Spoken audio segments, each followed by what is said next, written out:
Welcome to Fitness for the Rest of Us, the podcast that travels the back alleys and side roads of the fitness world and examines the way exercise intersects with mental health, personal development, culture, and more. My goals are just I want to have clean blood work when I go to the doctor. I want to move my body the way I want to move, and I want to be the strongest guy my kids know until I die. You know, that's the goal. We'll see how much of that I manage to hang on. Goals, I love those. Yeah. Even the people who don't know anything about the gym know to chase the burn. I've been using that as a self-measurement tool with great effect. I know that if I can yawn and have a truly deep and satisfying yawn, you feel safe. I think really 2009 to 2015, I was always working two mental health jobs at the same time. I'm Jessica Callis. I'm a social worker, peer supporter, power lifter, and nap time advocate. What does that actually mean? It's such a common word, but we don't, how does it work? How does it impact people? And so she would let me take a day off here and there, but she would always tell me, you're too young. Yeah. Because especially people with chronic pain should know the distinction between a body scan, which is just checking in that part of the body, versus muscle relaxation. And I'm Peter McQueenie. I'm a personal trainer, a writer, and an armchair philosopher.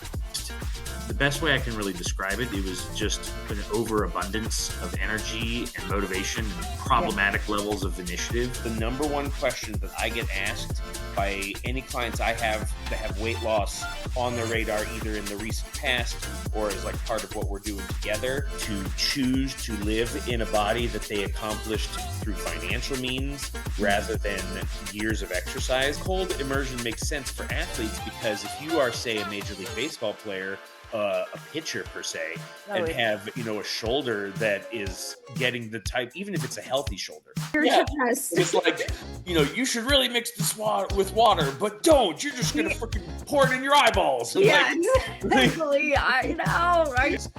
I went into drugs thinking I was a knowledge seeker and everything like that. For me, peer support groups are really the biggest thing that work for me.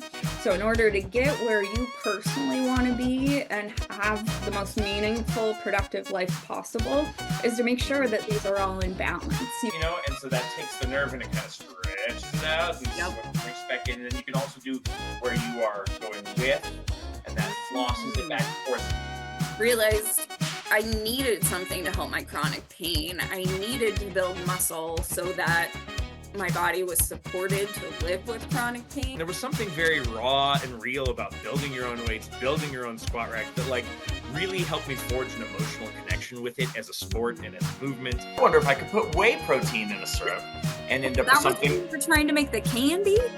Yes. Well, so right. So I either competing in bodybuilding or powerlifting or Olympic lifting, and then you hear people that go to Planet Fitness and walk on the treadmill for half an hour and leave, or maybe do a couple machines. Something you don't hear a lot in fitness spaces, something you hear people kind of almost pretending like it's not true, is that food is a form of love. So that was his number one love language, I guess you could say, before that became a thing, was making sure we were all fed, because he didn't want us to go hungry.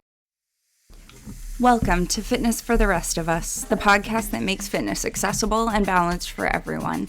If you've ever felt like an outsider in fitness culture, this is the place for you. We're here to celebrate all body types and fitness levels, helping you find what works for you. No pressure, just progress.